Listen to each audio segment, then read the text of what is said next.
New York City, the largest and most international city in the United States.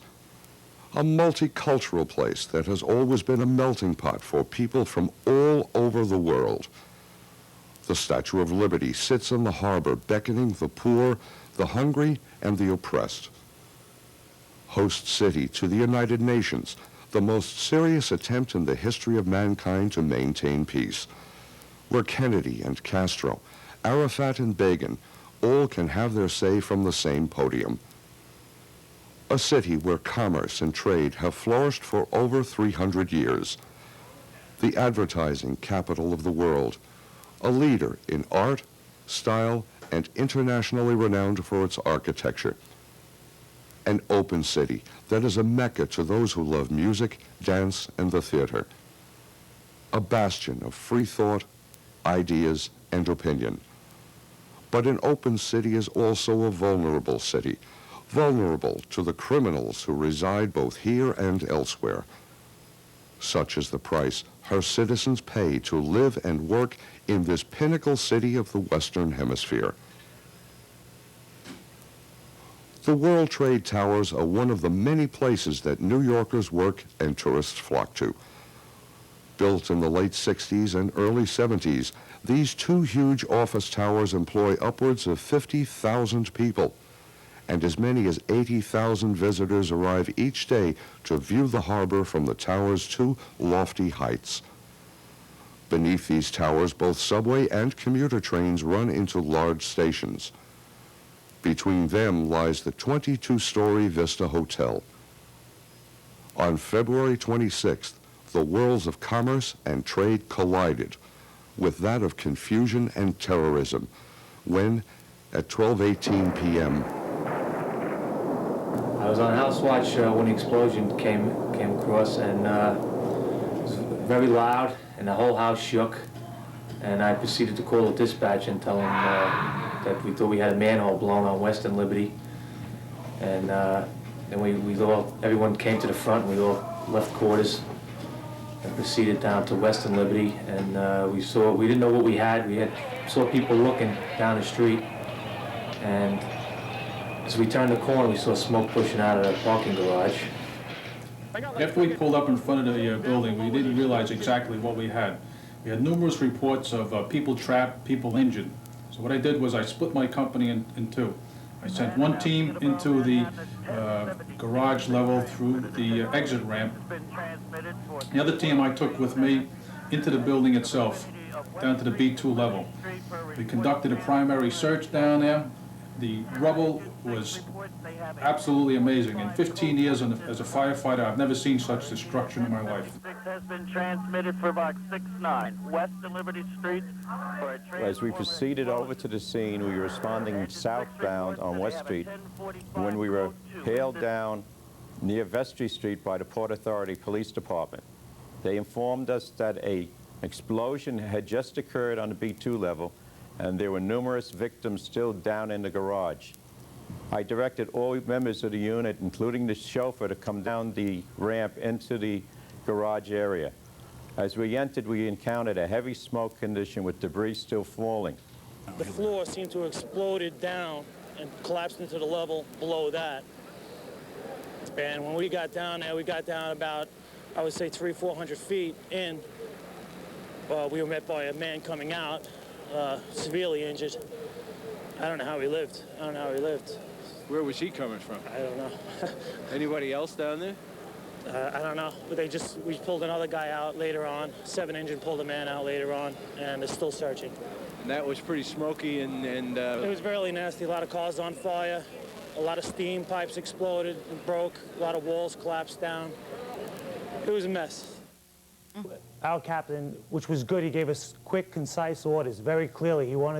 We knew exactly what he wanted and what we had to do by the way he gave us our orders. So eventually we got a line down into the cellar, and the devastation, it was apparent that there was something large exploded. That decision to stretch from the apparatus was probably, in my mind, one of the most important decisions made that day, because of the explosion, the standpipe system was out of service. It was inoperable. So since we're separate from the building, we're stretching from the apparatus, we got water on the fire probably less than 10 minutes after the explosion. Just getting the line in position before we charged it was a task in itself due to the conditions. When we finally did get the line in place and water was started, we had to operate at this position for quite a while due to the volume of the fire. However, we knew that the fire had to be put out because of the civilians, and we pressed onward. We had stretched the first line with 6 engine, and after we got them into place, which was basically towards the one edge of the crater, we went back up and we stretched the second line. We brought that down and we veered off to the right side of the crater, and 6 engine had gone to the left. And we were going from car fire to car fire to car fire, going through all kinds of wreckage, and just trying to put the fire out as best as possible and continue in. We had one truck assisting us, stretching the line in to a point while they were making a search, and we had the fire just burning from the top sides of the crater all around it to inside the crater, all along the walls. And we made our way to the far end of the crater, and we were putting the fire out. We were darkening the fire down, and the officers decided to pull everybody back to regroup and to reassess the attack onto the different areas of fire. As I shut the line down, started to draw back with the line, I heard a moan over to my right, and I guess it was approximately about 20, 25 feet to my right along the edge of the crater, that there was a gentleman underneath some downed live electrical conduit between 2 cars that were crushed right down to the seats. And Lieutenant Brown and myself, we had to crawl, doing reduced profile, underneath the live electrical conduit to reach the gentleman that was in between the 2 cars. We were one of the first companies to arrive at the scene. So, we had to park the rig, don our gear, and proceed by foot into this garage. We had to cross in several hundred yards, and it was totally pitch black. And as we came further in, we see overturned cars and busted out walls and ceilings. Cars were the lights were on, courtesy lights were on, burglar alarms were going on the cars, and there were all these signs of life, yet there was nobody down there. As soon as we got down to the bottom of the stairs, where the fella had directed us, the people were trapped. We came upon an office area. It was 1 floor down.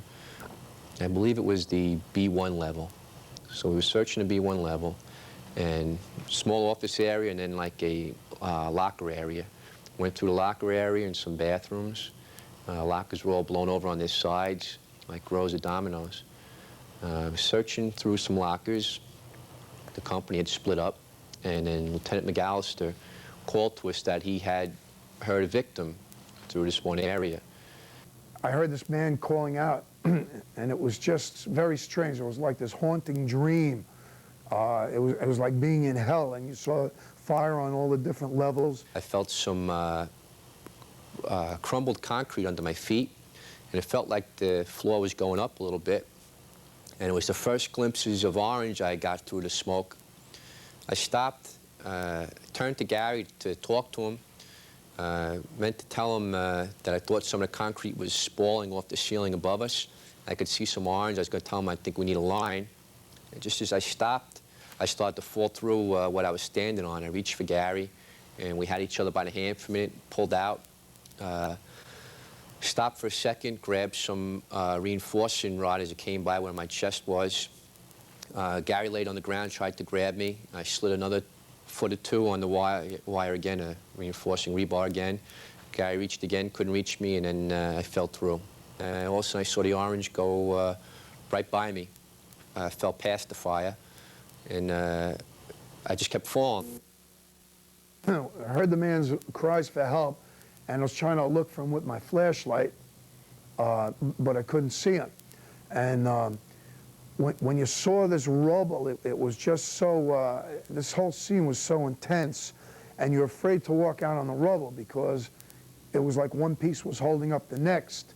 And you didn't know if it would hold you. You didn't know if the ceiling was going to come down on you, because there was a gigantic slab that had to weigh at least a ton, and it was hanging by a thread from the ceiling. But while I was there trying to muster up the nerve to go out and get him, Captain Seto comes up from behind with 18 engine. And I say, well, there's a man out here, and I can't see him, I can hear him. His voice is clear. He can't be buried too deeply, but I don't know where he is. So he says, well, we have to get him. So he drops his mask and proceeds out on these pipes. The man just displayed raw courage. It was, you know, it was quite incredible. And I said to myself, well, I got to go out now because he's out there. I took my mask just in case we needed some air. And he found the man about 30 feet out just beyond this concrete slab that had pieces of rebar jutting out. And I went out to join him. And he went down in this kind of valley that was formed from the concrete slabs. And I straddled that piece of concrete and held on to a piece of rebar and reached down and grabbed the man's arm as the captain was pushing him up from behind. And the man's leg, his ankle was broken, his other leg was broken in a couple of spots, and his hip was broken. We get him to the top of the concrete, and he was a heavy guy. He was about 240 pounds. And not having the use of his legs, naturally, it was dead weight. It was very difficult to get a footing to push off to make the load easier. So it was a very difficult removal operation. At which point the EMS had arrived, and somebody brought a wooden stepladder, and we secured him to the wooden stepladder and used an axe as a splint. Anyhow, we transported him to a golf cart, which the EMS was using, since they couldn't get their vehicle down there. Got him onto the back of the golf cart, and then they removed him. And then we had to go back in and get Kevin Shea, who had fallen from the B1 level on the side opposite where this man had fallen. I just kept falling. I had expected to hit, you know, fall for a second to hit. I just kept falling. I didn't hit. Then when I did hit, it was like feet first, then knees, then face, hit a wall, and then I fell. I laid on my back. When I tried to move, the first time I tried to move, I tried yanking myself up, and I couldn't move. And the first thing was there was reinforcing rods sticking out both sides of me, I could see. And at first I was afraid I was impaled because I tried to move and I couldn't move, and I saw the bars sticking up. So, you know, your first reaction is you're afraid to look. Gave Mayday, you know. It's Mayday, Mayday, rescue one, I fell, I don't know where I am. That didn't get answered. Realized nothing was stuck there, and I had a lot of heat on my side, and my shoulder was burning. I looked, I saw a big piece of machinery. It was apparently turned out to be cars, a couple of cars mangled. And these cars were so unrecognizable, I didn't even see a single wheel, window, nothing that told me it was a car. And heard a big boom. There was a loud boom, and I felt something smack my face. I turned slowly to see what it was, and a big chunk of cinder block with concrete mixed together fell down and smashed my hand light when that was within reach. So I was real anxious to get away from where I was. I could see horizontally 10, 20 feet, maybe 20 feet, but I couldn't see up more than 7 or 8 feet. Smoke was going up, but it wasn't lifting. And the fires around me lit the area up pretty well, so I could see good. I kept hearing boom, boom, as concrete and cinder blocks were falling from all over, and I couldn't see where they were coming from because the smoke was too low. It was only about 7 or 8 feet, and the stuff was just dropping through it, so you couldn't see which direction to crawl to. Tried to pull myself up, like to do a pull-up, and to climb up debris. I figured I could just drag my legs underneath me. And made one pull-up attempt, and the bone through the boot caught on debris, and that was it. And the pain was too much. I fell back down, unhooked my knee from the debris. Another thing that they did for me, which was great, was I kept telling them on the radio, I got fire all around me, and which fire was growing. You know, the one to my right in front of me was growing. I can't get away from that one anymore, because I'd crawled as far as I could, and I didn't realize they were getting all my communications, or a lot of them. I thought, because I couldn't hear them, I thought they couldn't hear me. And the next thing I knew, from different floors above me and different distances, but where you couldn't see through the debris, hose lines started operating over my head, crisscross, and that was fantastic to see, because I knew they must be hearing what I'm saying. And from one side, just a heavy caliber stream, must have been 2.5, crossed over and started to keep a fire away from me on my other side, my right side. And then the lines were, you could hear them and feel the water banging off debris, but the lines were crisscrossing over my head, keeping fire away from me. So it was a real coordinated effort to, to get me out of there. And a lot of work went into it before the guys reached me, and then John Fox reached me, and Jack Ty a few minutes later, and guys, Timmy Kelly and Gary Geidel were tunneling through from another direction. I guess guys were reaching me from all over. And that was about it, just a lucky day. Well, it wasn't my day, As firefighters in the hole battled to extinguish fires and rescue victims, a battle of a different sort was shaping up outside. Arriving chiefs were beginning to realize the enormity of the problems that faced them. Smoke from dozens of car fires was pouring up from the crater into the Vista Hotel and the trade towers, posing a lethal threat to tens of thousands of people. The largest command and control operation in the history of the fire department was just beginning. All right, Manhattan, still coming now. Go ahead, Philcom. All right, Manhattan, did you transmit another third alarm for you, or just that second alarm on box 100? Okay, I have a fifth alarm for box 69. I have a third alarm for box 8084. I have a third alarm transmitted in Brooklyn with the companies coming to you. I have a second alarm transmitted for box 100. Division 1 want to have more persons reported trapped. I have on the 51st floor, heavy smoke, 5-6 floor, 6-8 floor, 9-0 floor, 4-4 floor, a pregnant woman's on the 44th floor, 82nd floor, 83rd floor, that's the 60 floor, the 83rd floor, they have 60 to 65 people there, 82nd floor, and also room number 2844. We were getting many units responding at the same time, and we had to quickly assign them to different positions. And that's what I was doing, trying to keep the command post organized enough so we knew where people were and where the next assignments had to go. Also, Chief DeRosa, Deputy Chief DeRosa from the 3rd Division responded on the second alarm. Now, I assigned Chief DeRosa to take command of the Vista Hotel, which was the original building, the parking lot of the Vista, which we thought was involved. Chief DeRosa did go to the lobby, and then all the units coming in was sent to the lobby command post for him to then assign to the parking garage or to the floors, 22 floors above, which needed to be searched immediately and evacuated. We responded into the command post, and standing there were civilian employees from the Vista Hotel who were, at the moment, screaming that there were people still in the hotel. They weren't sure if they were out. The explosion had occurred underneath the dining area. So we received orders from Division 1 and to search the hotel. Several units were sent in. We were responsible for searching floors number 1 to 7, along with Engine Company 4. On responding into the lobby, the civilian employees were very cooperative. They were more than eager to help us with a smoke-filled environment. You couldn't see a hand in front of you.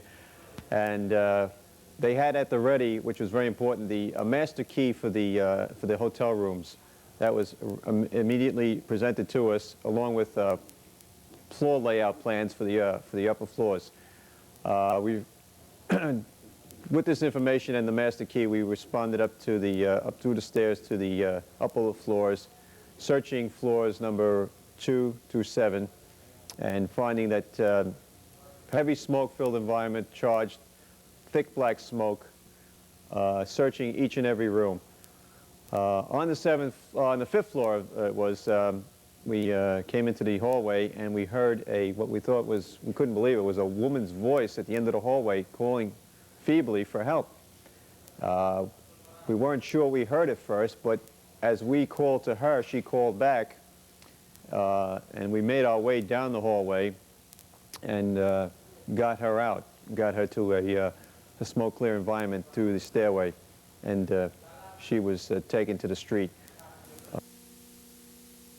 At the time that the explosion had destroyed the integrity of a wall leading down the ramp that separated the Vista Hotel from Tower 1, and it also blown out on the first floor some glass that separated the lobby of the hotel from Tower 1. This allowed smoke to get into the basement of Tower 1, into the elevator shafts where doors were blown off, and into the stair shafts.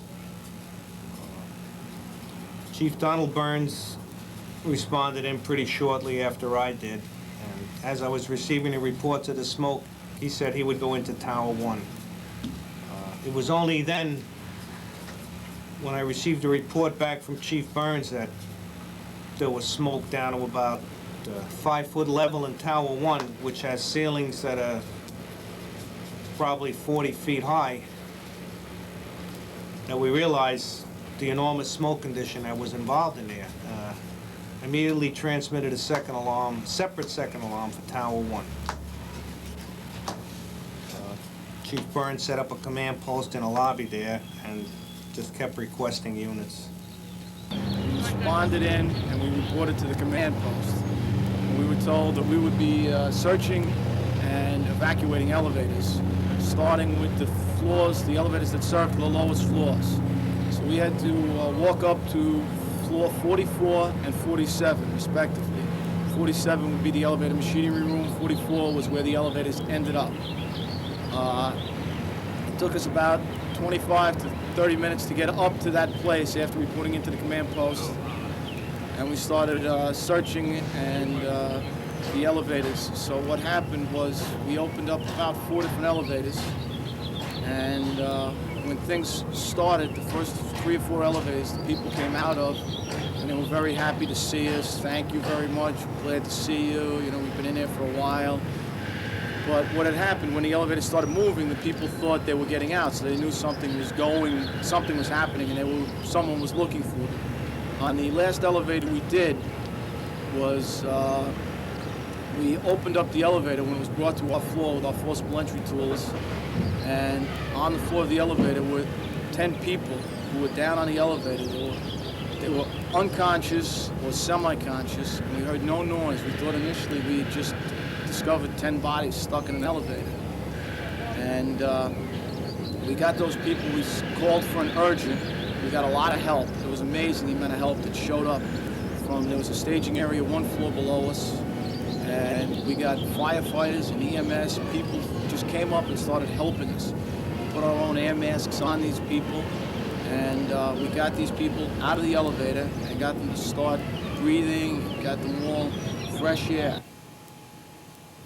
We got into the lobby. Chief Dennehy, I believe he was in the 3rd Division, assigned us several tasks. One was to start getting access into the elevators. There were reports of people trapped in elevators in the 70s and in the 50s. And we had a report of a cardiac on the 21st floor. Fireman Conroy and myself carried a resuscitator up to the 21st floor and administered oxygen and first aid to the cardiac victim. And once she was stabilized, we continued going up. As we were going up, we ensured people that were filtering out of the building that conditions were getting a lot better, and as long as they kept moving in the stairways, they'd get out and would be in relative safety. In the early evening, our mission changed. We were ordered down out of the towers into the area of the explosion, the crater. We utilized a thermal imaging camera and vibraphones, devices we used to pick up sounds and motion, and started searching void areas and accessible areas in the lower levels. The fire department would continue searching throughout the night. Members would now get down to the arduous task of removing rubble by hand, literally leaving no stone unturned in an effort to make sure no one was still trapped beneath the debris. Of the 6 who were killed in the explosion, 5 would be found within the first 2 hours, and the 6th not until 17 days later. Over 5 hours after the blast, Lieutenant Jim Sherwood found 72 people in one elevator, including a class of missing school children. There are 99 elevators in each tower, and they all had to be searched.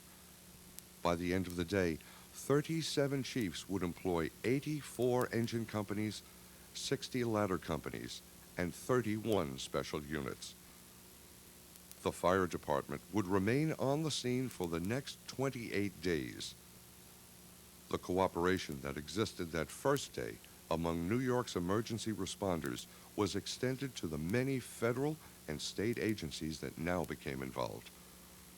Operations were moving into a new phase as the government set about finding those responsible. Many fire department personnel would find themselves in the limelight as the media rushed in to cover the event. Many stories of heroism would come to light, and many more would never be told. Such is the nature of firefighting. For the fire department, it was truly their finest hour. Thousands of people are alive today because of the professionalism and tenacity that was shown in that first hour by New York's bravest. Chief Kenneth Soretta of Manhattan Borough Command said it best. Although much deserved credit is being given to those who rescued, removed, and evacuated people from the towers, the key to this entire operation was the extinguishment of the fires burning in the sub-basement levels. Without the valiant efforts of these units that operated disregarding the possibility of secondary collapses, secondary explosions, operating in extremely dangerous conditions, the smoke condition would have continued, gotten worse, and greatly hampered the efforts of the removal operations above.